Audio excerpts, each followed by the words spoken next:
Bayangkan, seorang ibu tua yang renta, tubuhnya gemetar menahan dingin, berdiri dalam hening senja dengan sajadah yang hampir lapuk. Suaranya lirih membaca takbir, matanya basah menatap kiblat, ketika tiba-tiba, biur. Setimba air comberan busuk mengguyur tubuhnya yang rapuh. Bau amis menyengat menyelimuti kain mukena, air hitam mengalir di wajah keriputnya, bercampur dengan air mata. Di depan matanya, menantunya sendiri berdiri pongah, tersenyum puas, seperti iblis yang menang. Dan lebih dari itu, dari balik pohon tua di halaman, beberapa pasang mata liar mengintip, menggeram, menanti. Apakah ini hanya awal dari sebuah azab yang tak terelakkan? Atau justru, permulaan dari kehancuran seseorang yang berani menghina ibadah kepada Allah? Namun sebelumnya, bagi yang beragama Islam, mari tinggalkan sholawat di komentar, agar sholawat ini menjadi saksi kita di akhirat kelak. Jangan lupa juga like dan share cerita ini ke teman ataupun keluarga terdekat kita, untuk membantu menyebarkan dakwah Islam dalam bentuk cerita. Semoga Anda mendapatkan pahala yang setimpal karena sudah subscribe, like, komen dan membagikan cerita ini. Sekarang mari kita lanjut ke ceritanya. Bu Karsih tinggal di sebuah rumah kayu sederhana di pinggiran desa. Rumah itu dulu ia bangun bersama almarhum suaminya.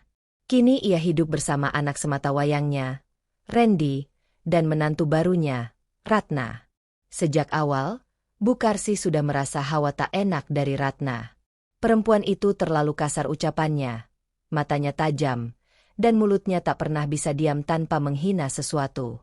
Kampung banget sih ini rumah, bau kayu lapuk. Begitu kalimat pertama yang keluar dari bibir Ratna saat pertama kali menginjakan kaki di rumah itu. Randy hanya tertawa kecil, mencoba menenangkan, sementara Bu Karsih tersenyum, menahan rasa tak nyaman di dadanya. Tapi belum ada apa-apanya dibanding hari-hari selanjutnya. Ratna bukan sekadar kasar, ia juga terang-terangan menolak agama. Ia menyebut dirinya bebas, tak percaya surga, tak percaya dosa, dan menyebut sholat sebagai ritual orang malas yang buang waktu. Setiap kali Bu Karsih mengambil air wudhu, Ratna mengeluh lantai basah. Setiap azan berkumandang, ia menutup telinga sambil menggerutu. Setiap Bu Karsih mengenakan mukena, Ratna melempar pandangan sinis, seakan jijik melihat ibadah. Namun puncaknya terjadi sore itu. Langit tampak redup. Senja mulai turun. Bu Karsih berdiri menghadap kiblat, mengenakan mukena putih yang telah usang di sudut ruang tamu kecil. Tangannya gemetar, tapi wajahnya tenang. Allahu Akbar, bisiknya, penuh khusyuk. Tiba-tiba terdengar suara keras dari dapur. Ratna muncul dengan langkah cepat. Di tangannya, seember air hitam mengalir dari got belakang rumah. Sebelum Bu Karsih bisa menyelesaikan rakaat pertamanya, suara Ratna mengguntur. Sudah kubilang, jangan sholat di sini. Ini rumahku sekarang. Dan tanpa ragu, Ratna menyiramkan seluruh isi ember ke tubuh Bu Karsih. Air comberan itu mengalir di mukena, menetes dari wajah, dan menggenangi sajadah. Bu Karsih terdiam. Hanya air mata yang mengalir bersama bau busuk. Tubuhnya lemah, tapi hatinya tetap berzikir. Ratna tertawa keras. Puas aku. Masih mau sholat? Sok suci kamu. Tapi Ratna tak sadar. Dari balik dahan besar di luar rumah, beberapa ekor monyet liar sudah memperhatikannya sejak tadi. Gigi mereka mencuat, mata mereka menyala, dan mereka baru saja memutuskan. Malam ini, giliran mereka yang beraksi. Langit senja berubah kelam. Angin berhembus pelan namun menggigit. Di halaman rumah yang mulai gelap, seekor monyet dengan bulu kusa menggelayut di dahan pohon beringin tua. Matanya menyala merah ke arah rumah Ratna. Gerakannya perlahan, seperti menahan amarah. Ia bukan sendiri. 3 ekor lainnya merayap turun, mencengkeram ranting dengan jari-jari panjang dan kotor. Mereka mengintip ke dalam rumah melalui jendela reot. Geram. Diam. Tapi berbahaya. Sementara itu, di dalam rumah, Ratna masih tertawa. Tertawa sepuasnya, sekerasnya, seperti orang yang kehilangan nurani. Randy, suaminya, hanya bisa menatap istrinya dengan raut cemas. Ia tak berani melawan. Hatinya goyah, tapi lidahnya keluh. "Kenapa kamu tega begitu ke ibu?" gumamnya akhirnya, pelan. Ratna langsung memelototinya. "Ibu? Itu nenek bau itu? Jangan sok suci deh. Ren, ini rumah kita, bukan musola tua." Bu Karsih duduk bersimpuh di lantai. Mukena basahnya menempel di kulit. Dingin. Bau. Tapi ia tetap diam. Mulutnya terus beristighfar. Tak ada satupun cacian keluar, meski tubuhnya menggigil. "Aku cuma ingin menyembah Allah," bisiknya pelan. Ratna menjawab dengan suara tajam. "Allahmu itu nggak nyata. Kalau nyata, ayo, suruh dia hukum aku sekarang juga." Kata-kata itu diucapkan dengan tawa, namun dunia seakan berhenti sesaat. Angin berhenti bergerak. Pepohonan tak lagi berdesir. Udara jadi berat, menekan dari segala arah. Bahkan suara ayam dan jangkrik pun ikut terdiam. Di luar rumah, dahan pohon beringin bergoyang pelan. Satu persatu, monyet-monyet liar turun ke tanah. Langkah mereka cepat. Mata mereka liar, seolah paham siapa yang harus mereka datangi. Tapi Ratna belum tahu apa yang menunggunya. Ia masih sibuk membersihkan ember yang tadi dipakai menyiram mertuanya. Digosoknya ember itu di pinggir sumur. Tak sadar langkah-langkah asing makin dekat. Dari kejauhan, terdengar suara geraman. Tak biasa. Tak seperti suara binatang desa lainnya. Ratna menoleh. Matanya menyipit. "Hah? Apa itu?" Seekor monyet berdiri hanya beberapa meter dari tempatnya berdiri. Matanya tajam menatap Ratna. Lalu muncul satu lagi. Dan satu lagi. Total ada 4. Dan mereka tidak takut. Ratna mundur satu langkah. Tangannya masih memegang gagang ember. "Heh, pergi sana. Pergi," bentaknya, mencoba menendang batu kecil ke arah mereka. Tapi kawanan itu justru maju serentak. Lompatan pertama menghantam bahunya. Ember terlempar. Lompatan kedua mencakar pipinya, membuat Ratna jatuh terguling di tanah. "Aak!" teriaknya histeris. Dari dalam rumah, Randy mendengar suara jeritan itu. Ia berlari ke halaman. Tapi terlambat. Ratna sudah dikerubungi kawanan monyet liar, menjerit dan berguling-guling seperti orang kesurupan. Cakaran demi cakaran mendarat di wajahnya. Gigi-gigi kotor menggigit lengan dan betisnya. Kuku tajam merobek kain bajunya hingga koyak. Bau comberan yang masih melekat di tubuhnya makin membuat monyet-monyet itu ganas, seolah mereka mengejar bangkai. Warga mulai berkumpul. Suara jeritannya menggema sampai ujung gang. Tapi tak ada yang berani mendekat.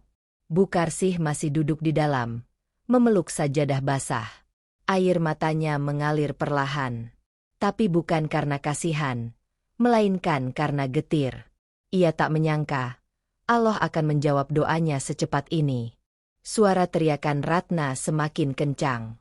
Jeritannya bercampur antara rasa sakit, panik, dan ketakutan yang tak bisa dijelaskan.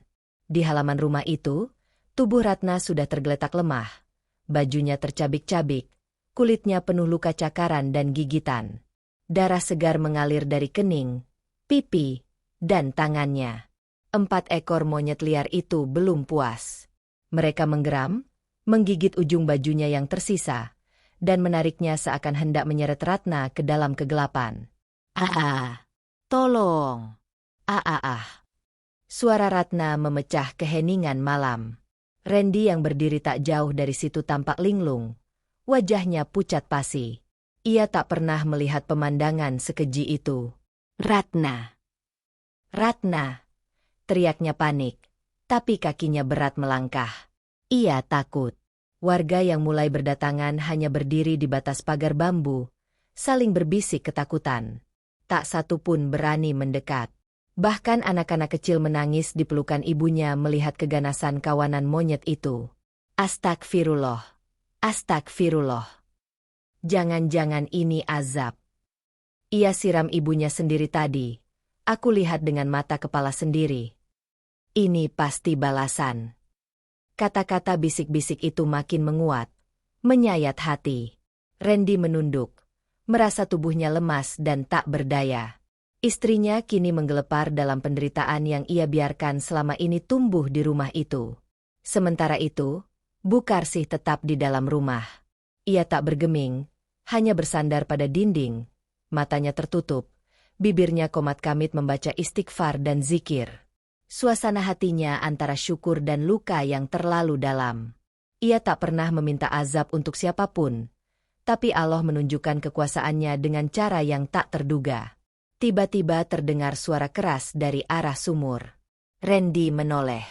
Satu dari monyet itu terloncat ke atas atap dan menjatuhkan sebuah kayu panjang ke tanah, mengenai kaki Ratna. Ia berteriak lagi, menggeliat kesakitan. Rambutnya kini acak-acakan, wajahnya lebam, pakaiannya koyak seperti kain perca. Seorang warga tua akhirnya memberanikan diri memukul panci besar sebagai pengusir hewan. Dentuman keras menggema, diikuti suara lemparan sandal dan batu kecil. Perlahan kawanan monyet itu mundur. Satu persatu melompat ke pagar dan kembali naik ke pohon, sebelum akhirnya menghilang dalam gelapnya malam. Tapi mata mereka masih terlihat dari kejauhan, memandangi, mengawasi. Ratna terkapar. Nafasnya tersengal. Suara tangisnya tak lagi lantang, hanya sesenggukan lirih. Wajah yang dulunya selalu dipoles kosmetik mahal, kini bengkak, lebam, dan berlumur darah.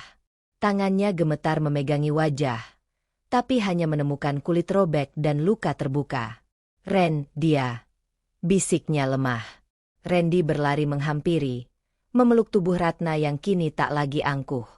Tapi tubuh itu justru bergetar ketakutan, seperti anak kecil yang dihantui mimpi buruk. Aku digigit, ampun, ampun." "Tenang, aku bawa ke puskesmas, kamu kuat." "Ya, Ratna," kata Randy terbata. Warga membuka jalan. Randy mengangkat istrinya yang penuh luka.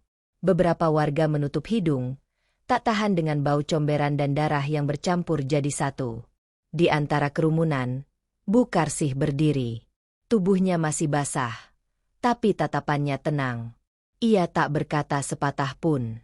Ia hanya menatap menantunya yang kini terkulai tak berdaya, sambil dalam hati bergumam, "Ya Allah, ampunilah aku jika dalam hatiku ada sebersit lega."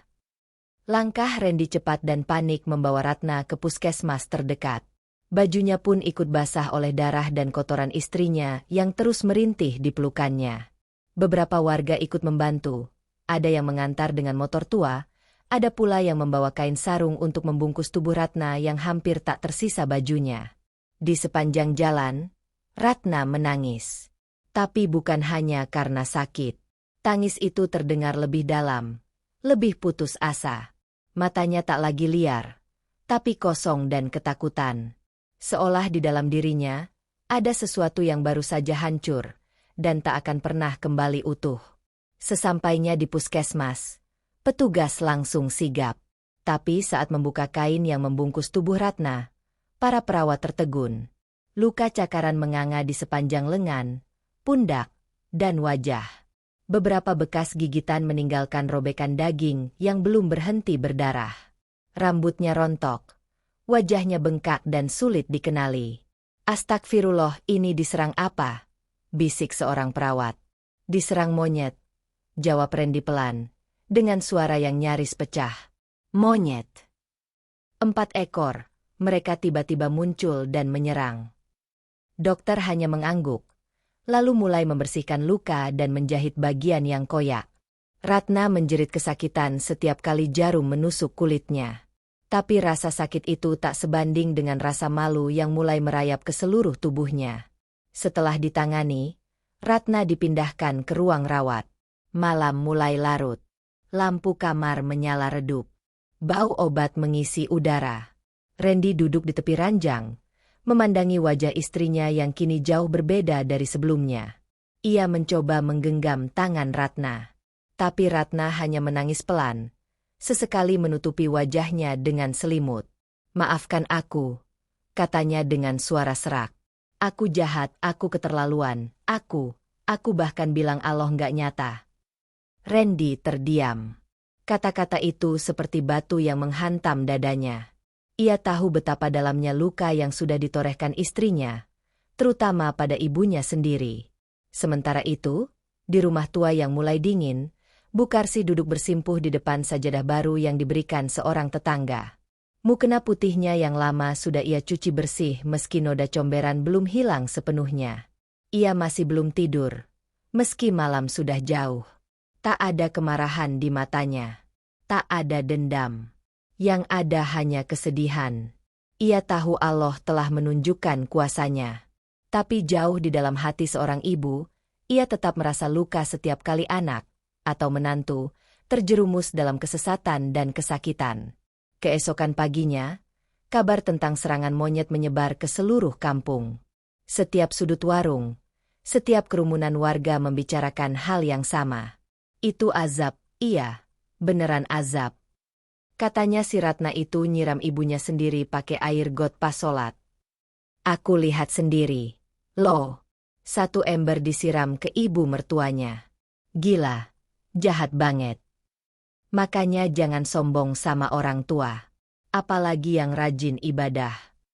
Dan sejak saat itu, pandangan warga pada keluarga Randy pun berubah. Mereka tak lagi menghormati Ratna. Bahkan anak-anak kecil takut lewat depan rumah itu jika malam tiba. Sementara Ratna hanya bisa terbaring. Wajahnya diperban, luka di tubuhnya belum sembuh. Tapi luka di hati dan harga dirinya mungkin tak akan pernah pulih. Hari keempat Ratna dirawat, cermin menjadi musuh terbesarnya. Saat perban dilepas sebagian oleh perawat untuk diganti, ia menatap pantulan bayangan di kaca kecil yang menggantung di pojok ruangan. Dan detik itu juga, dunia seolah runtuh. Separuh wajahnya lebam dan bengkak. Kulit pipi kirinya robek, menyisakan bekas jahitan kasar. Alisnya tak lagi utuh, dan matanya tampak seperti menyempit oleh benjolan besar yang belum surut. Sisa cakaran melintang dari pelipis ke dagu. Tangannya bergetar saat mencoba meraba luka-luka itu. Napasnya memburu. "Ah, ini bukan aku. Ini bukan aku." Ratna berteriak. Histeris. Seorang perawat segera masuk, berusaha menenangkan, tapi Ratna menepis dengan kasar. Randy yang duduk di luar ruangan langsung berlari masuk. "Ratna, tenang. Aku di sini. Aku jelek. Lihat aku. Aku kayak mayat. Aku nggak bisa lihat orang lagi. Kamu masih hidup, Ratna, itu yang penting. Yang lain bisa disembuhkan." Enggak bisa. Aku kayak binatang yang digerogoti. Mereka semua pasti jijik lihat aku." Ratna terisak. Bantalnya basah oleh air mata dan darah dari luka yang terbuka kembali. Randy tak bisa berkata apa-apa lagi. Yang bisa ia lakukan hanya mendekap tubuh istrinya yang menggigil seperti anak kecil. Malam itu, Randy pulang ke rumah sebentar untuk mengambil pakaian bersih. Saat masuk, suasana rumah begitu sunyi. Ia melihat ibunya duduk di ruang tengah, menghadap kiblat, sedang berdoa. Wajahnya lelah tapi tenang. Randy menunduk. Ia mendekat perlahan, duduk di samping sang ibu. "Bu." Bukarsih menoleh. Matanya sembab karena kurang tidur. Tapi senyum masih tersisa di bibirnya. "Gimana keadaan istrimu?" "Luka, Bu. Parah. Wajahnya rusak. Jiwanya juga, kayak orang ketakutan terus. Dia nyesel. Bu, nyesel banget." Bukarsih menatap jauh ke depan. Tidak membalas. Tangannya menggenggam tasbih erat-erat. "Bu, aku minta maaf. Aku yang salah. Aku biarin dia seenaknya. Aku yang harusnya melindungi ibu." Perlahan, air mata Randy jatuh membasahi tangannya sendiri. Tubuhnya bergetar menahan sesal. Bukarsih hanya mengangguk pelan, lalu mengelus kepala anaknya seperti dulu saat ia masih kecil. "Doakan saja, Andy, semoga Allah bukakan hati istrimu." Kadang manusia harus dibenturkan dulu dengan penderitaan, baru bisa menyadari bahwa dirinya bukan siapa-siapa. Esoknya, Randy kembali ke puskesmas. Ia bawa mukena bersih dan sajadah yang sudah dijahit ulang oleh ibunya. Ia letakkan di samping ranjang, lalu duduk dan menatap Ratna yang masih menyembunyikan wajahnya di balik selimut. Aku bawain sesuatu. Aku nggak butuh apa-apa, jawab Ratna pelan, suaranya parau. Aku tahu, kamu belum siap. Tapi, Bukarsih nitip ini.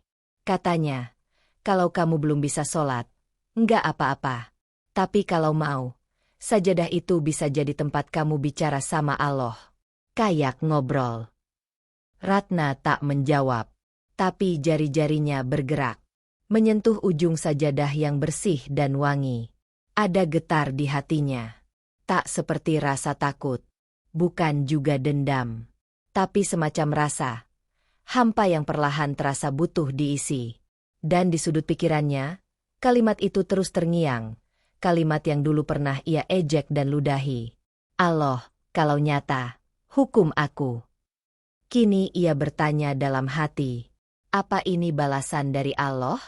Beberapa hari berlalu. Luka-luka fisik Ratna mulai mengering. Tapi luka batin? Belum sedikit pun. Ia masih belum berani menatap wajahnya sendiri di cermin. Setiap kali perawat mengganti perban, Ratna memilih memejamkan mata, pura-pura tidur, atau membelakangi dunia. Tapi ada satu hal yang paling mengganggunya, lebih dari wajah rusak atau rasa malu. Bau. Bau busuk aneh yang tak pernah pergi dari tubuhnya. Meski tubuhnya dibalut obat-obatan, dibersihkan dengan antiseptik, dan diganti perban setiap pagi dan sore, tetap saja, setiap ia mengangkat selimut atau menggoyangkan lengan, aroma amis, bau seperti comberan basi, muncul begitu saja. Perawat, kenapa tubuh saya bau begini terus? Tanyanya lirih suatu malam. Perawat hanya tersenyum simpul. Bekas luka itu mungkin masih berproses, Bu. Nanti juga hilang. Tapi Ratna tahu itu bukan jawaban sebenarnya. Ia merasa bau itu bukan berasal dari luka, tapi dari dalam dirinya sendiri. Seolah-olah tubuhnya telah diberi tanda oleh sesuatu yang tak kasat mata. Randy pun menyadari hal itu. Saat pertama kali tidur di kursi samping ranjang, ia sempat batuk-batuk menahan bau. Tapi ia tak pernah mengatakan apa-apa. Takut menyakiti hati istrinya yang sudah porak-poranda. Malam itu, Ratna terbangun dari tidur. Keringat dingin membasahi tubuhnya. Ia mimpi buruk. Dalam mimpinya, monyet-monyet itu datang lagi. Tapi bukan untuk mencakar tubuhnya, melainkan untuk mengelilinginya, duduk sambil memandang tajam, lalu tertawa. Tawa yang aneh, memekakan, menghinakan. Ia bangun dengan nafas memburu. Telinganya masih terasa berdengung. Lalu ia melihat sajadah di ujung ranjang. Mukena lipat yang sudah bersih. Belum pernah ia sentuh sejak Randy menaruhnya. Tangannya meraih perlahan. Ia buka lipatannya. Wangi sabun menguar dari kain itu, berbeda dari tubuhnya sendiri yang masih bau busuk. Ia terdiam lama, lalu menatap keluar jendela kamar rawat yang gelap. Allah, kalau engkau memang nyata, aku ini apa? Kenapa aku begini? Kenapa aku dilukai? Kenapa aku dihukum? Suaranya gemetar. Mata Ratna basah. Tapi bukan karena sakit. Kali ini, karena hancur. Ia belum sanggup sholat. Tapi untuk pertama kalinya dalam hidupnya, ia menengadahkan tangan. Bergetar. Penuh luka. Tapi lurus ke langit. Allah, aku takut. Keesokan paginya, Bukarsih datang membesuk. Randy menjemput ibunya di halaman puskesmas. Untuk pertama kalinya sejak kejadian, ibu dan menantu bertemu muka. Ruangan menjadi sunyi. Bukarsih melangkah pelan ke arah ranjang. Ia berdiri di sana, mengenakan baju gamis sederhana dan kerudung coklat polos. Wajahnya lelah tapi teduh. Ratna tak sanggup menatap. Ia menunduk. Bibirnya bergetar. Ibu, maaf, saya Belum sempat kalimat itu selesai, Bukarsih mendekap Ratna. Tanpa kata, tanpa tanya. Seketika itu juga, Ratna menangis. Tangis yang selama ini tertahan. Seperti anak kecil yang baru saja menemukan pangkuan ibunya setelah tersesat dalam hutan gelap yang panjang. Ibu nggak pernah dendam. Ratna, kamu tetap istri anak ibu. Ibu cuma minta, mulai sekarang, izinkan hatimu kembali ke jalan yang benar. Ratna hanya mengangguk dalam pelukan. Tangisnya tak bisa dibendung. Ia tahu, tidak ada yang bisa menghapus perbuatannya. Tapi Allah telah memberinya kesempatan kedua. Dan bau tubuhnya tetap belum hilang. Tapi kini, ia mulai menerima. Mungkin itu bukan kutukan, tapi peringatan. Peringatan agar dirinya tak kembali pada kesombongan lama. 2 minggu setelah kejadian mengerikan itu, Ratna diizinkan pulang dari puskesmas. Luka di tubuhnya mulai mengering, meski bekasnya masih terlihat jelas. Bekas gigitan di tangan kanan meninggalkan cekungan daging yang tak utuh, sementara bagian pipi kirinya harus dijahit dan kini mengeras menjadi jaringan parut. Ia kembali ke rumah sederhana itu dengan langkah pelan dan rasa malu yang membakar tubuhnya. Tangga kayu di teras rumah yang dulu ia pandang remeh kini tampak lebih tinggi, lebih berat untuk dilewati. Saat pintu terbuka, aroma rumah menyeruak, bau kayu tua, bau sajadah yang dijemur pagi-pagi, dan bau tenang yang dulu tak pernah ia hargai. Ratna berdiri di ambang pintu, diam. Ia memandang ke dalam, ke ruang tamu yang kecil, ke pojok rumah tempat Bukarsih biasa sholat. Seketika ingatannya kembali. Saat ia berdiri angkuh, membawa ember comberan, dan menyiram tubuh ibu tua itu tanpa rasa iba. Langkahnya gontai.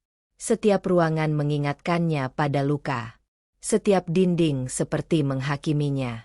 Di atas meja kecil, ia melihat sajadah lamanya.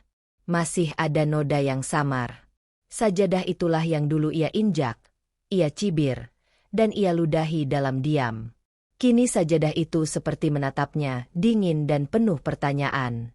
Randy menaruh tas kecil di lantai, lalu membantu istrinya duduk. Istirahat dulu ya, besok kita cari dokter kulit buat rawat bekasnya. Ratna hanya mengangguk. Tapi saat ia hendak duduk di kursi yang biasa dipakai Bukarsih mengaji, ia mengurungkan niat. Ada rasa tidak layak. Di dapur, Bukarsih sedang menanak nasi dengan kayu bakar. Tangannya cekatan, seperti biasa. Ia sudah tahu Ratna pulang hari itu, tapi tak menunjukkan reaksi berlebihan. Ia hanya berkata, "Kalau lapar, ambil saja. Ibu masak sayur lodeh." Kalimat yang sederhana, tapi terasa seperti pelukan paling hangat. Ratna melangkah ke belakang, ingin meminta maaf langsung. Tapi langkahnya berhenti di tengah lorong. Dari kamar mandi kecil di ujung rumah, suara air menetes pelan. Dan tiba-tiba bau comberan itu datang lagi. Ia membekap hidung. Tapi tidak ada yang lain di sana. Tidak ada air got. Tidak ada kotoran. Hanya bayangan di benaknya yang muncul begitu kuat, begitu nyata. Bau itu melekat dalam pikirannya, seolah menjadi bagian dari dirinya yang baru. Setiap malam, Ratna tak bisa tidur nyenyak. Ia bermimpi dipelototi oleh monyet-monyet itu, dikelilingi oleh api, dicibir oleh suara-suara tak dikenal. Ia terbangun dengan peluh dingin, dan tangannya selalu gemetar. Di waktu yang sama, Bukarsih masih setia bangun di sepertiga malam. Bersimpuh, bersujud, berdoa. Dan malam itu, ketika adzan subuh berkumandang, Ratna bangkit. Tubuhnya masih lemas. Tapi ia mengambil air wudhu, meski gemetar. Mukena putih yang dulu ia hina kini ia pakai perlahan. Sajadah itu dibentangkan. Dan untuk pertama kalinya, ia berdiri menghadap kiblat. Allahu Akbar. Suaranya pelan, gemetar. Tapi itu suara yang dulu tak pernah berani ia ucapkan. Tangisnya tumpah di sujud pertama. Tubuhnya lunglai, bukan karena sakit, tapi karena hancur, dan sekaligus merasa dibangun kembali. Pagi itu, Randy terbangun dan melihat istrinya sedang melipat mukena. Ia tak berkata apa-apa. Ia hanya mendekat dan menggenggam tangan Ratna. Di matanya, istrinya bukan hanya kembali sebagai istri, tapi sebagai manusia yang benar-benar baru. Namun luka belum usai. Azab Allah belum berhenti. Bau busuk itu belum pergi. Dan sebentar lagi, warga kampung akan menunjukkan bahwa luka hati lebih pedih dari luka di kulit. Matahari pagi menyinari kampung dengan hangatnya. Angin meniup lembut dedaunan, dan suara ayam berkokok menjadi musik latar khas desa. Tapi di satu sudut, tepat di halaman rumah Bukarsih, suasana tak lagi sama. Hari itu, Ratna mencoba keluar rumah untuk pertama kalinya sejak kepulangannya dari puskesmas. Ia mengenakan kerudung sederhana menutupi sebagian bekas luka di wajah, mengenakan baju longgar, dan berjalan pelan sambil membawa sapu lidi. Niatnya sederhana, membersihkan halaman rumah. Namun baru beberapa langkah, ia sadar, dunia di sekitarnya telah berubah. Dari arah kanan, seorang ibu yang sedang menjemur pakaian langsung menoleh. Matanya menyipit, lalu dengan gerakan mencolok, ia mengibaskan tangannya seolah mengusir bau. Ya Allah, baunya masih ada, bisiknya keras-keras, cukup untuk terdengar oleh Ratna. Dari arah lain, dua anak kecil yang tengah berlari bermain langsung berhenti ketika melihatnya. Mereka menatap Ratna lama, lalu berbisik-bisik, sebelum akhirnya kabur sambil tertawa kecil. Itu loh yang diserang monyet, katanya karena dia nyiram neneknya sendiri. Ratna terdiam. Tangan yang memegang sapu mulai gemetar. Tapi ia menahan diri, mencoba tetap menyapu meski hatinya digerus rasa malu. Tak lama kemudian, suara seorang lelaki parubaya terdengar dari arah warung depan. Bu Ratna, tolong jangan buang air kotor ke selokannya. Nanti monyet datang lagi. Ucapan itu dibarengi tawa keras dari dua orang lainnya yang duduk sambil ngopi. Ratna berhenti menyapu. Sapu itu kini seperti beban berat di tangannya. Wajahnya memerah, bukan karena marah, tapi karena perih. Mata yang menatapnya bukan lagi mata tetangga, tapi mata penghakiman. Mata cemoohan. Ia memutar tubuhnya pelan, masuk kembali ke rumah dengan langkah goyah. Saat melewati jendela, samar-samar terdengar lagi suara dari luar. Pantesan baunya masih nempel, orang dia nyiram orang tua pakai air got. Karma tuh. Kalau saya MAH udah usir aja dari kampung. Bawa sial. Di dalam, Bukarsih yang sedang merajut di ruang tengah menghentikan aktivitasnya. Ia tahu suara-suara itu ditujukan untuk Ratna. Dan ia tahu, luka yang paling dalam adalah luka yang tak bisa dibela. Luka karena kebencian masyarakat. Ratna masuk ke dalam kamar dan langsung mengunci pintu. Ia tak menangis, tak marah. Ia hanya duduk di sudut ranjang, menatap jari-jarinya sendiri. Di sela kukunya masih ada sisa tanah dari halaman. Tapi yang lebih membekas adalah kalimat-kalimat orang tadi, menusuk tanpa ampun. Beberapa hari kemudian, datang kabar bahwa pengajian rutin ibu-ibu RT dipindahkan. Rumah Bukarsih yang dulunya menjadi tempat berkumpul, kini dihindari. Alasannya klise, biar nggak ketularan bau sial. Bukarsih hanya tersenyum. Tapi hatinya diremas pilu. Bukan karena dirinya diasingkan, tapi karena menantunya, meski sudah dihukum oleh Allah, kini harus kembali dihukum oleh manusia. Malam itu, Ratna duduk sendirian di teras. Ia menatap langit gelap, mengingat masa-masa ketika ia dulu begitu sombong, menghina, dan merasa paling benar. Dan kini, dunia seakan membalasnya dari segala arah. Satu-satunya yang membuatnya bertahan adalah ibu mertuanya. Bukarsih selalu ada, selalu membela, selalu mendoakan. Namun, sampai kapan ia harus bersembunyi dalam rumah yang kini sepi dari senyuman tetangga? Azab Allah telah membentuk ulang dirinya. Tapi penghakiman manusia jauh lebih kejam dari yang pernah ia bayangkan. Dan malam itu, ia berdoa, untuk pertama kalinya, bukan meminta ampun, tapi meminta kekuatan untuk tetap bertahan hidup di tengah sisa-sisa kehancuran yang ia ciptakan sendiri. Malam di rumah Bukarsih kini dipenuhi keheningan yang tidak wajar. Angin berdesir pelan, suara jangkrik bersahutan. Namun di dalam rumah, suasananya terasa sesak. Ratna duduk di kamarnya dengan jendela sedikit terbuka. Ia telah mengganti perban di wajahnya sendiri, walau dengan tangan gemetar, dan berusaha menjalani hari seperti biasa. Namun, ada satu hal yang tak pernah pergi. Bau itu. Bukan bau luka, bukan bau obat, dan bukan pula bau makanan basi. Tapi bau comberan busuk. Bau yang persis sama dengan air yang dulu ia siramkan ke tubuh Bukarsih saat hendak sholat. Ia telah mandi 3 kali sehari. Pakai sabun wangi, gosok tubuh hingga merah. Ia telah mengganti baju berkali-kali, cuci spray dan selimut, bahkan menyemprotkan minyak wangi yang dulunya ia pakai dengan sombong. Tapi tetap saja, setiap pagi saat ia bangun, bau itu ada. Setiap ia lewat di dekat Randy, suaminya spontan menoleh ke arah lain. Dan yang paling menyakitkan, saat anak-anak tetangga lewat depan rumah, mereka menutup hidung sambil berlari kecil. Ratna mulai curiga ini bukan sekadar bau biasa. Ini bukan keringat, bukan infeksi, bukan luka. Ini hukuman. Azab. Allah, apa ini akan selamanya? Allah, ampuni aku. Malam itu, ia mencoba curhat pada Randy. Duduk di ranjang dengan suara lirih, tak berani menatap mata suaminya. Mas, jujur, kamu cium bau itu juga? Randy tak langsung menjawab. Tapi dari cara ia menarik napas panjang, Ratna sudah tahu jawabannya. Iya, aku cium. Kenapa nggak pernah bilang? Karena aku nggak mau kamu makin hancur. Ratna menunduk. Tangisnya tak keluar, tapi sesaknya menusuk. Apa kamu jijik sama aku? Dulu iya, tapi sekarang, aku cuma kasihan. Kamu dihukum, dan aku biarkan itu terjadi. Aku juga salah.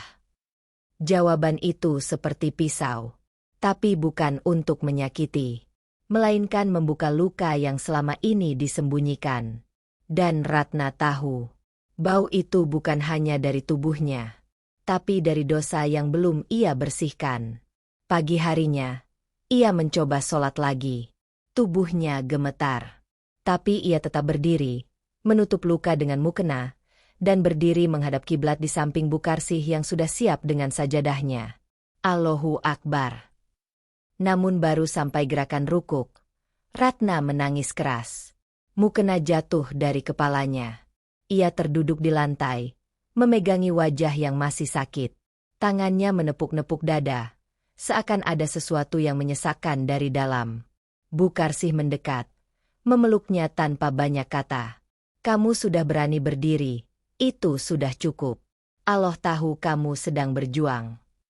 Hari-hari berikutnya, Ratna mencoba menjalani hidup dengan lebih tenang. Tapi tetap saja, warga kampung belum menerimanya. Tak ada yang mau berbicara dengannya.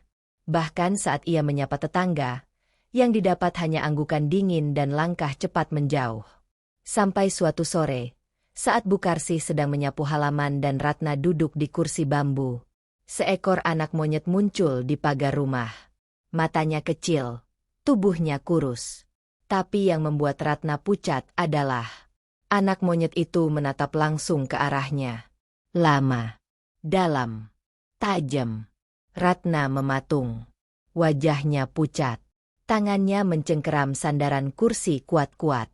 Anak monyet itu lalu menunduk, mengendus tanah, dan mengelilingi kursi Ratna 1 kali, sebelum akhirnya melompat ke pagar dan menghilang. Tak ada yang melihat kejadian itu selain Bukarsih. Tapi ia tahu, itu bukan kunjungan biasa. Ratna memeluk tubuhnya sendiri. Tak berkata-kata. Tapi matanya menunjukkan satu hal. Ia belum bebas. Azab itu masih mengintainya. Sejak kemunculan anak monyet di sore itu, Ratna tak bisa tidur nyenyak. Ada yang berubah. Bukan hanya suasana rumah, tapi juga udara. Bahkan saat lampu sudah dimatikan dan semua orang terlelap, Ratna tetap terjaga. Matanya tak mau terpejam. Hatinya gelisah. Malam-malam berikutnya, ia mulai mendengar suara-suara aneh. Bukan suara biasa. Ada denting genteng dari atap rumah. Lalu suara seperti benda jatuh di atas plafon. Sesekali terdengar seretan kuku di dinding kayu dekat jendela. Dan kadang suara cengkeraman kecil, seperti tangan mungil yang mencakar-cakar kusen jendela kamar. Ratna selalu terbangun di tengah malam, duduk memeluk lutut dengan keringat dingin mengalir di punggungnya. Ia tak berani membuka jendela. Tapi hatinya tahu, sesuatu di luar sana sedang mengawasinya. Malam ketiga, suara itu makin jelas. Dari balik jendela kamarnya, terdengar seperti cakar kecil menggores kayu. Cekrek, cekrek, cekrek. Teratur, perlahan, menyiksa. Ratna menutup telinganya dengan bantal, tapi suara itu makin keras. Bahkan, ia mulai mencium bau busuk comberan lagi. Kali ini lebih menyengat, lebih menusuk. Seolah udara malam berubah menjadi uap dari got yang meluap. Tak kuat lagi, ia berlari keluar kamar. Nafasnya tersengal. Tubuhnya basah oleh keringat. Di ruang tengah, lampu temaram masih menyala, dan Bukarsih tengah berzikir sambil duduk di sajadah.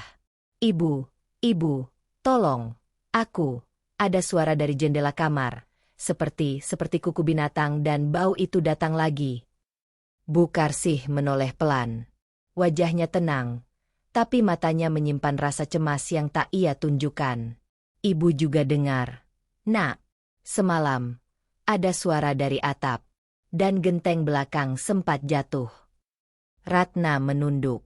Tubuhnya gemetar. Aku takut. Bu, aku benar-benar takut. Azab Allah tidak hanya datang sekali, Ratna. Terkadang, Allah akan menguji apakah seseorang benar-benar ingin berubah, atau hanya takut karena luka.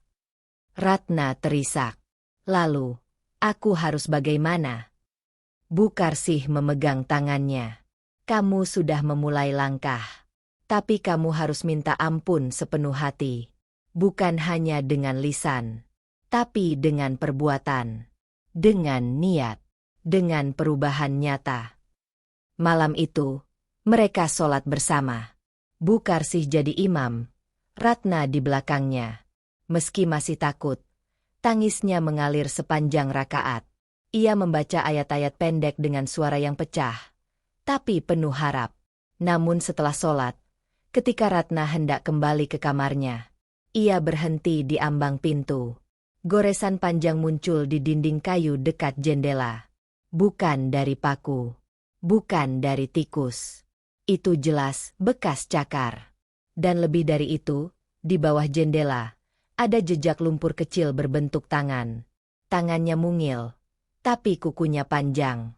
Seperti tangan anak kecil atau tangan seekor monyet. Ratna mundur. Wajahnya pucat. Tubuhnya melemas. Bu, mereka datang lagi. Bukarsih mendekapnya. Tapi dalam hati ia tahu, ini belum akhir. Mereka belum puas. Dan dosa Ratna belum lunas. Langit desa tampak murung sejak pagi. Angin dingin bertiup dari utara, membawa aroma tanah basah yang bercampur dengan petaka. Langit menggelap lebih cepat dari biasanya. Saat waktu asyar tiba, hujan turun, bukan rintik, melainkan deras, mengguyur atap rumah Bukarsih hingga menimbulkan suara gemuruh yang menggetarkan. Ratna duduk di pojok ruang tamu, memeluk lututnya. Setiap kali petir menyambar, tubuhnya tersentak. Randy tak pulang sore itu karena harus lembur. Di rumah hanya ada ia dan Bukarsih. Dua perempuan yang pernah bertikai, kini sama-sama berjuang berdamai dengan masa lalu yang mengerikan. Tapi malam ini, sesuatu berbeda. Ada tekanan di udara. Seperti ada yang mengintai dari balik hujan. Sesuatu yang menunggu saatnya. Menjelang maghrib, suara ketukan terdengar dari belakang rumah. Pelan, tapi teratur. To, to, to. Bukarsih yang sedang mengambil air wudhu langsung menoleh. Ratna menahan napas. Tubuhnya membeku. Tak ada yang di luar. Tapi suara itu berulang, lalu hilang. Mereka melanjutkan sholat berjamaah. Tapi baru saja sampai rakaat kedua, terdengar bunyi keras di atap. Duk, duk, duk. Seperti seseorang atau sesuatu melompat-lompat di atas genteng. Bu Karsih tetap tenang. Suaranya tetap lantang memimpin bacaan. Tapi Ratna, rukuknya gemetar, sujudnya goyah, dan keringat dingin membasahi mukenanya. Setelah salam, Bu Karsih berkata, "Mungkin cuma kucing." Tapi Ratna tahu, bukan. Itu bukan kucing. Beberapa menit kemudian, suara kaca diketuk dari jendela dapur. Ratna melonjak dari duduknya, mendekat dengan langkah gemetar. Ia tarik gorden pelan, dan di balik kaca, ada dua mata kecil memandang tajam. Seekor monyet. Basah kuyup oleh hujan, bulunya lepek, matanya menyala kemerahan. Monyet itu menempelkan wajahnya ke kaca, lalu menjulurkan lidahnya, menjilat perlahan. Ratna menjerit. "Ah, Ibu!" Dia datang lagi. Bu Karsih segera berlari, memeluk Ratna yang tubuhnya sudah lemas. "Tenang, nak, kamu aman di sini." Tapi belum sempat kalimat itu selesai, terdengar bunyi kraak. Dari arah atap, genteng pecah. Lalu satu makhluk melompat ke dalam rumah melalui ventilasi dapur. Seekor monyet besar. Lebih besar dari yang pernah mereka lihat. Badannya berotot, bulunya hitam kotor, dan taringnya mencuat. Matanya menyala, dan ia menggeram keras, mengangkat kedua tangannya ke udara. Ratna menjerit lagi, tubuhnya berusaha berlari, tapi terjatuh karena lantai licin. Bu Karsih berteriak, mengambil sapu lidi dan menghalau makhluk itu. Tapi belum sempat diserang, dua ekor monyet lain menyusul dari jendela yang terbuka karena angin. Mereka masuk, mencakar-cakar kursi, memecahkan toples, menjatuhkan piring. Rumah itu kini menjadi ladang kekacauan. Ratna merangkak ke sudut tembok, menutup wajahnya dengan lengan. Tapi salah satu monyet melompat ke arahnya, mencakar pahanya, dan menarik kerudungnya. Darah mulai keluar. Jeritannya memecah hujan. "Ibu, aku diserang lagi." Bu Karsih terus membaca ayat kursi keras-keras. Tangannya gemetar tapi mulutnya mantap. "Bismillah. Bismillah. A'udzubillahi minasy syaithanir rajim." Monyet-monyet itu mendadak berhenti. Sejenak, lalu melenguh, dan satu persatu melompat keluar jendela kembali ke hujan. Tapi tidak pergi. Mereka berdiri di pagar, menatap, diam, menunggu. Rumah itu porak-poranda. Ratna tergeletak di lantai, menangis, penuh luka. Bu Karsih menggenggam tangannya. "Sudah saatnya kamu bertaubat sepenuhnya. Nak, azab ini tidak akan berhenti sebelum kamu kembali utuh, bukan hanya di luar, tapi di dalam." Malam itu, Ratna sadar. Ia sedang diburu. Bukan oleh hewan, tapi oleh dosa yang belum lunas. Dan jika ia tak segera berubah sepenuh hati, bukan hanya dirinya, rumah ini pun bisa jadi ikut binasa. Fajar menyingsing dengan langit kelabu. Udara pagi terasa berat. Di dalam rumah Bu Karsih, sisa kekacauan semalam masih berserakan. Piring-piring pecah, sobekan kain, kursi bambu yang rusak, dan bercak darah kering di lantai ruang tamu. Ratna duduk di tikar, bersandar pada dinding yang lembab. Mukanya pucat, matanya sayu, dan perban di kakinya kembali berwarna merah muda, tanda luka yang menganga semalam belum benar-benar sembuh. Suara embusan napasnya terdengar pelan, seperti seseorang yang kehilangan arah dalam hidup. Tapi pagi itu, ia sudah tak menangis lagi. Ia pasrah, tapi belum sepenuhnya pulih. Bu Karsih tengah membersihkan sisa kotoran yang ditinggalkan monyet-monyet itu dengan tangan sendiri. Ia tak menyalahkan siapapun, tak marah. Tapi dari sorot matanya, terlihat kepenatan yang dalam.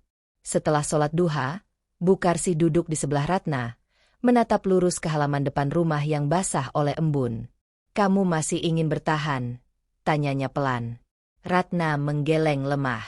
Aku bahkan tidak tahu apakah Allah masih mau mendengar doa orang seperti aku. Bukarsih menarik napas panjang. Justru yang paling kotor itulah yang paling perlu dibersihkan.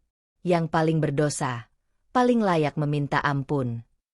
Kalau kamu merasa tidak layak, itu tandanya kamu mulai sadar.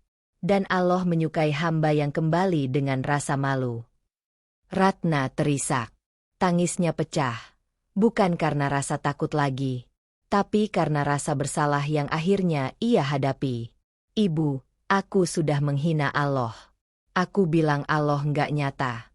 Aku bilang sholat itu buang-buang waktu. Aku siram ibu pakai air got. Mana mungkin Allah masih menerima aku? Iya. Kamu pernah sebut itu semua.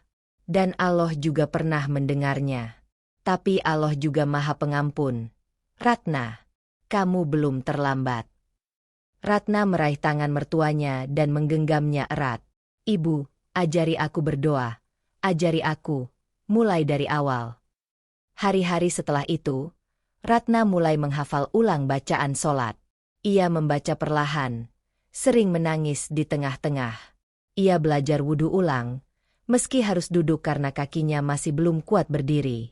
Setiap malam, ia membaca istighfar 100 kali. Setiap pagi, ia membuka Al-Quran walau baru bisa mengeja. Tapi bau itu masih belum hilang. Bau comberan. Bau yang sama. Meskipun ia sudah berpuasa 2 hari, mandi kembang 7 rupa karena saran warga, dan membersihkan rumah sampai ke kolong lemari. Warga desa masih menjauh. Beberapa menuduh keluarga Bukarsih menyimpan makhluk gaib. Anak-anak tidak lagi bermain dekat halaman. Bahkan tetangga depan rumah mulai menanam pagar hidup yang tinggi, seperti ingin memblokir pandangan ke rumah mereka. Namun Ratna tidak mengeluh. Ia tahu ini bagian dari pembersihan hidupnya. Ia mulai bisa menerima bahwa harga dari kesombongan adalah pengasingan. Malam kelima setelah serangan terakhir, Ratna bermimpi. Dalam mimpinya, ia duduk di tengah sawah terbuka. Langit di atasnya hitam kelam. Dari kejauhan, seekor monyet besar berjalan ke arahnya perlahan. Tapi kali ini, bukan dengan amarah, melainkan membawa sebuah cermin retak. Monyet itu meletakkannya di hadapan Ratna, lalu berbicara dengan suara parau. Lihat, ini bukan wajahmu. Ini hatimu. Saat Ratna menatap bayangannya dalam cermin, ia tak melihat wajahnya, melainkan gambar dirinya dulu, saat tertawa menghina sholat, saat menyiram Bukarsih, saat berkata, Allah itu bohong. Ia terbangun dengan air mata membasahi bantal. Tangannya gemetar. Tapi kali ini bukan karena takut, melainkan karena tahu. Belum selesai. Perubahan bukan soal sholat dan doa, tapi soal benar-benar menyesali, dan tak lagi mengulang. Dan ia tahu, satu hal yang belum ia lakukan. Minta maaf, bukan hanya kepada Bukarsih, tapi kepada Allah, dengan pengakuan yang benar-benar jujur. Malam itu, angin bertiup lebih kencang dari biasanya. Langit bersih, tanpa awan. Namun ada sesuatu di udara yang membuat dada terasa berat. Di dalam rumah tua itu, Ratna duduk bersimpuh di ruang tengah, di atas sajadah yang dulu pernah ia injak dengan kesombongan. Sajadah itu masih sama. Tapi orang yang duduk di atasnya tidak lagi sama. Ia mengenakan mukena putih bersih, hadiah dari Bukarsih. Wajahnya masih penuh bekas luka. Pipinya tak bisa sepenuhnya tersenyum karena jaringan parut yang kaku. Tapi malam ini, Ratna ingin menghapus semuanya. Dosa, sombong, luka, dan bau busuk yang tak kunjung hilang. Ia meminta izin kepada Bukarsih untuk sholat sendiri malam itu. Ingin aku yang bicara langsung, sama Allah, Bu. Bukan lewat lisan siapapun, tapi dari hatiku sendiri. Bukarsih mengangguk. Wajahnya teduh, penuh haru. Ratna berdiri perlahan. Kakinya masih sakit. Tapi ia paksakan. Allahu Akbar. Suaranya pelan. Tapi kali ini, penuh makna. Ia membaca surat Al-Fatihah dengan terbata, ayat pendek sambil menahan tangis, dan ketika tiba pada sujud, ia tak segera bangun. Di sujud panjang itu, tangisnya tumpah. Mulutnya bergetar, bukan membaca ayat tapi mengaku, Allah, aku yang dulu hina. Aku yang dulu sombong. Aku siram ibu yang sujud untuk MU dengan air kotor. Aku mencemooh nama MU. Mengaku engkau tak nyata. Tapi engkau tetap memberi aku nafas. Engkau tak langsung membunuhku saat aku meludah ke langit MU. Engkau biarkan aku merasa kuat. Lalu engkau cabik kehormatanku. Biar aku paham, aku ini bukan siapa-siapa. Ratna menggigil di lantai. Tubuhnya menempel di sajadah. Air mata membasahi mukena. Allah, jangan cabut engkau nyawaku sebelum engkau ampuni aku. Kalau memang bau ini adalah kutukanku, terimalah. Kalau luka ini adalah harga dari dosaku, aku terima. Asal engkau, ampuni aku. Ampuni aku, ya Rob. Tangisnya bergema. Malam sepi menjadi saksi. Dan di tengah sujud yang panjang itu, tiba-tiba, bau comberan yang selama ini melekat di tubuhnya perlahan menghilang. Tidak seketika, tapi ia sadar. Saat ia menarik napas panjang, tidak ada lagi bau busuk. Yang tercium, hanyalah aroma karpet wangi sabun, dan udara malam yang bersih. Ia tak segera bangun dari sujud, tapi air mata kebahagiaan mulai menggantikan tangis penyesalan. Sujud itu bukan lagi tempat mengaku salah, tapi tempat dilahirkan kembali. Bukarsih yang mengintip dari celah pintu, ikut menangis. Dalam hati, ia berbisik, "Ya Allah, Engkau Maha Pengasih, bahkan kepada orang yang pernah menghina MU. Karena itulah kami tetap sujud, meski di dunia ini kami disakiti." Pagi harinya, Ratna bangun lebih tenang. Ia membersihkan rumah, menyapu halaman, dan untuk pertama kalinya dalam berbulan-bulan, tak satu pun warga mencium bau busuk saat ia lewat. Tak ada yang tahu apa yang berubah. Tapi Ratna tahu, bau itu adalah dosa yang belum terangkat.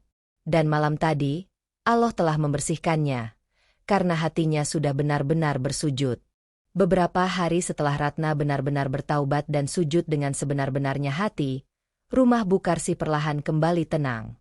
Tak ada lagi suara aneh dari atap. Tak ada bayangan makhluk kecil di jendela.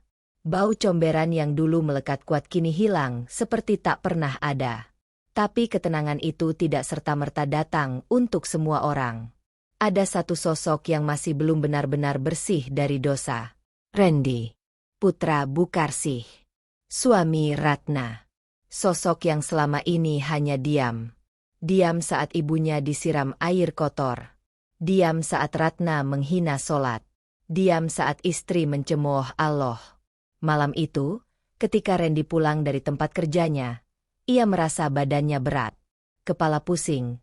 Pundak seperti ditekan ribuan kilo beban. Ia pikir hanya lelah biasa. Tapi saat melewati pekarangan rumah, tiba-tiba langkahnya goyah. Dunia di sekelilingnya berputar. Ia muntah di tanah. Tapi bukan muntah biasa. Darah. Kental. Panas. Menyembur tanpa aba-aba. Bukarsih dan Ratna yang mendengar suara di luar segera berlari. Mereka menemukan Randy terjatuh di tengah jalan setapak. Tubuhnya menggigil keras. Mulutnya terus memuntahkan darah berwarna hitam. "Ibu, panas, aku panas, dada aku sesak." Ucapnya lirih dengan mata yang nyaris putih. Ratna menjerit, Mas, kenapa?" "Ya Allah, ya Allah, tolong." Bukarsih segera mengangkat kepala anaknya dan membaca ayat kursi dengan suara gemetar. Dalam hati, ia sudah tahu, azab itu belum selesai. Karena yang diam saat kemungkaran terjadi, adalah bagian dari kemungkaran itu sendiri. Randy dibawa ke klinik. Dokter memeriksa. Wajahnya berubah tegang. "Ini bukan muntah biasa, Bu. Ini seperti keracunan, tapi aneh. Tidak ada tanda-tanda penyebab jelas. Uji lab pun tidak menunjukkan apa-apa. Randy dirawat 2 malam. Tapi kondisi tidak membaik. Badannya panas, tapi kulitnya membiru. Nafasnya berat, seperti dicekik. Dan setiap kali ia memejamkan mata, ia bermimpi. Mimpi tentang monyet. Bukan satu, tapi puluhan. Duduk di sekelilingnya. Menatapnya diam. Lalu satu dari mereka berbisik. Kau yang membiarkan ibumu disakiti. Kau, bukan anak. Randy terbangun dari mimpi dengan tubuh basah oleh keringat. Ia menatap langit-langit kamar perawatan. Dan tangisnya pecah tanpa suara. Air mata itu bukan karena sakit, tapi karena kesadaran yang menghantam. Ia ingat, saat ibunya disiram air got, ia hanya terdiam. Saat Ratna mencaci solat, ia memilih pergi keluar rumah. Saat ibunya sakit, ia malah membela istri karena takut dianggap lemah. Dan kini, tubuhnya yang kuat dirobohkan oleh sesuatu yang tak bisa dilihat mata. Allah sedang menegur dengan sangat keras. Pagi itu, Bukarsih duduk di sisi ranjang. Andy, kalau kamu belum minta maaf sama Allah dan sama ibu, jangan harap penyakit ini sembuh. Randy menangis. Ibu, ampuni aku. Aku pengecut. Aku lebih takut kehilangan istri daripada ridho ibu dan ridho Allah. Ibu tahu kamu sayang Ratna. Tapi kamu lupa, surga bukan di genggaman istri. Surga, di telapak kaki ibu. Tangisan Randy pecah seperti anak kecil. Hari itu, ia minta pulang dari klinik. Meski masih lemah, ia minta untuk disuapi oleh tangan ibunya sendiri. Ia mencium telapak kaki Bukarsih di halaman, di depan rumah, sebagai tanda tobatnya. Ratna menyaksikan semua itu dengan mata yang berkaca. Dan saat itu pula, ia sadar. Azab Allah tidak akan berhenti pada satu orang saja. Ketika kemungkaran dibiarkan, maka yang diam ikut diseret ke dalam perhitungan. Namun sejak hari itu, satu hal berubah drastis. Wajah Randy membaik. Panasnya turun. Mimpi buruknya hilang. Dan untuk pertama kalinya setelah bertahun-tahun, ia menjadi imam solat untuk istrinya dan ibunya. Pagi itu langit tampak cerah. Seolah Allah sedang menghamparkan cahaya harapan di atas kampung kecil yang selama ini menjadi saksi kedurhakaan, dan kini menjadi saksi kebangkitan iman. Suara adzan subuh menggema lembut dari surau dekat tikungan jalan. Burung-burung mulai berkicau di dahan mangga tua yang rindang. Udara pagi membawa embun yang menyejukkan. Berbeda dari hawa pengap yang dulu selalu menyelimuti rumah Bukarsih. Di ruang tamu kecil, Randy berdiri mengenakan baju koko putih, sarung rapi, dan peci hitam. Wajahnya yang dulu selalu tampak lelah kini bersinar tenang. Di sebelahnya, Ratna duduk bersimpuh dengan mukena bersih. Wajahnya yang penuh bekas luka kini berseri dengan ketundukan dan rasa syukur. Dan di belakang mereka, Bukarsih berdiri dengan tubuh renta, tapi mata yang berbinar. Hari itu, untuk pertama kalinya, keluarga kecil itu sholat subuh berjamaah. Allahu Akbar. Kalimat agung itu menggema dari bibir Randy, memecah pagi yang hening. Ratna menahan air mata di sujud pertama. Ia kini tahu betapa berharganya sujud itu. Sujud yang dulu ia hina. Ia cibir. Ia anggap tidak berguna. Namun kini, sujud itulah yang menyelamatkan hidupnya. Setelah sholat, mereka duduk bersimpuh membaca Al-Quran. Tak banyak kata.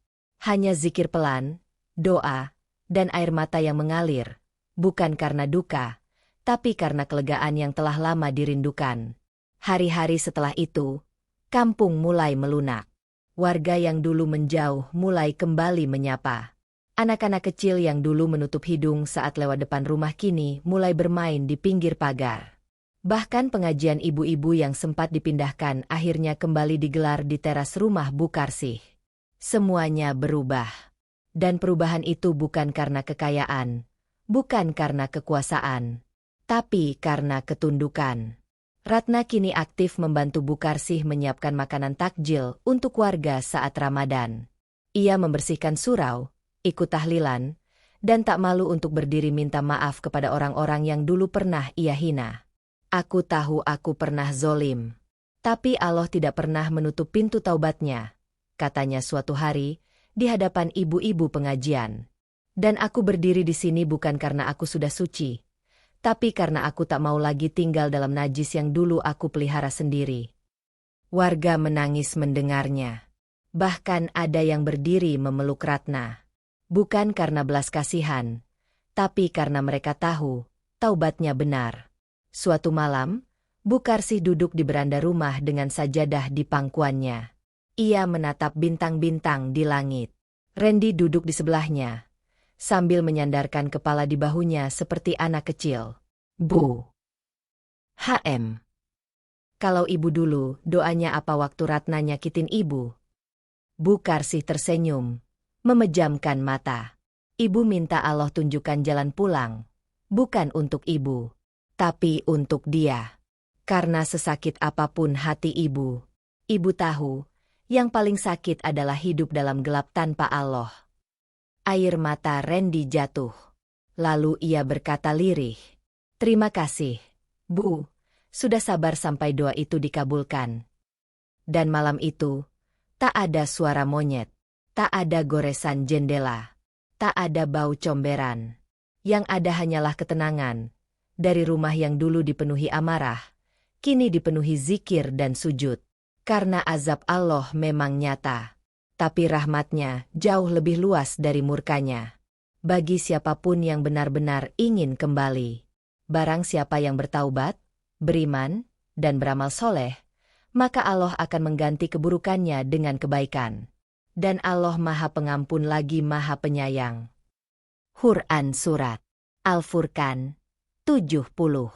Terima kasih telah menyimak cerita ini hingga selesai. Semoga kisah ini menjadi pelajaran dan pengingat bahwa hidup di dunia ini hanya sementara. Jangan pernah sombong pada agama, dan jangan pernah melukai orang yang bersujud pada Tuhannya.